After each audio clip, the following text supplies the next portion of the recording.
Welcome back to this special edition of Capital Tonight. There is a struggle for the skies here in North Carolina right now as renewable energy advocates fight to build more wind farms in an effort to create more clean power. But the military is big business here in North Carolina, and those same airways coveted by the wind companies are currently serving as important training zones for our armed forces. I sat down with House Majority Leader John Bell this week to discuss previous wind and military efforts he spearheaded and what the state is doing now about wind energy. But basically what happened is we have a premier training base with Seymour Johnson Air Force Base, which is the premier training base for the F-15.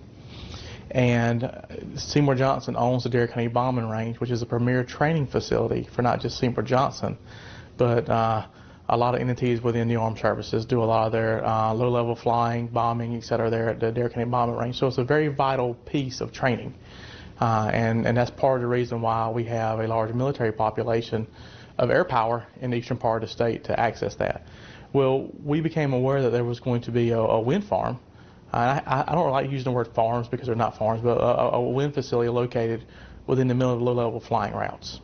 So when you've got areas that your Air Force is training and have to get to a low level, which is 500 and less, and you've got 500 plus foot wind turbines, and I'm not talking 3 or 4, I'm talking 50, 60, it could result in a very bad combination. And so that threw up a red flag, because when you look at the time, and it's always concerned about BRAC, the base realignment and closure. And if Seymour Johnson and the F-15s can't train, they can't fulfill their mission, which means their mission will be relocated to a place where they can fulfill that mission. And the only response we got from the military was, is this a threat? Are these a threat to national security? Well, no, they're a threat to the mission of training, not national security. So that's when we started the process of looking at how we permit wind energy here in the state, how we permit wind turbines, how these the pros and cons of wind energy, and really its effect or not effect on our state's military population. Since then, we've seen a moratorium go into place that has now fallen off. We've seen other pieces of legislation come up on this. But long and short, that piece of legislation that passed then for House Bill 484, do you believe that that still protects the military today? It's still doing its job? I do.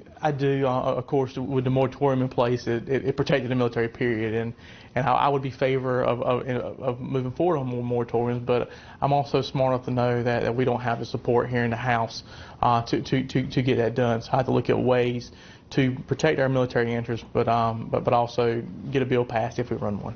So what House Bill 484 did is provide that certainty that the military would have a voice in the permitting process, that the military would be taken into consideration any time that these permits could or would be issued, but also it allows the wind energy certainty that, hey, look, if we move in this area, we're going to have some problems. Let's talk about that more specifically, because folks can say, hey, I know where Seymour Johnson is. Why are we talking about such a large swath of land that you're saying that we shouldn't potentially be able to build wind farms in?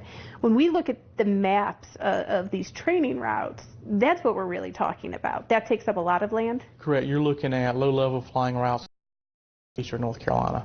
And it's for the Air Force, it's for the Navy, we have a lot of military training operations that go on throughout eastern North Carolina, also offshore.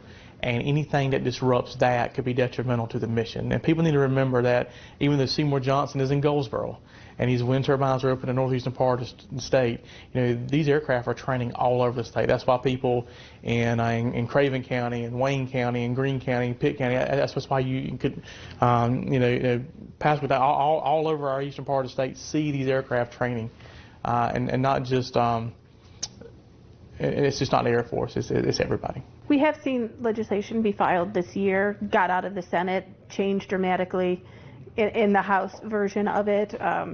Where that ends up, session's not over yet. Nothing's over until session's over. Why is this such a hard bill to negotiate? Because you have a lot of special interests involved.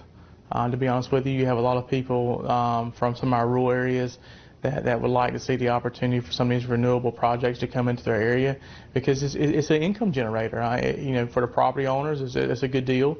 There's still a lot of question on, is the energy beneficial? Is it really cost effective? You can go into all sorts of that side. There's a lot of counties that have 80+% property tax abatements. I mean, you can talk about the policy side of it, but it's private industry, property rights, and military. And anytime you deal with any of those three, it becomes controversial.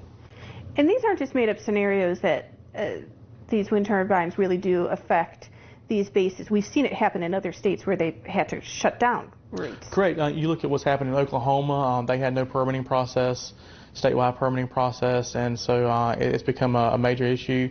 Under the Trump administration, you're now seeing the military talk a lot more.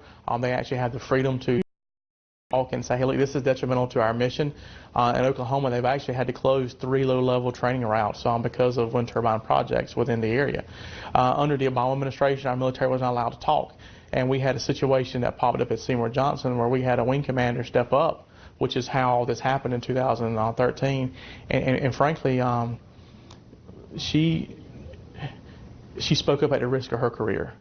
And so that's why we have to make sure the military has a voice. The military has a job to do, but also our local community needs to be able to advocate for these people as well. Well, folks like Representative Bell and others are working to keep the interests of the military on the forefront. There's also a push at the legislature to make sure wind energy gets a fair shake. We'll hear more on that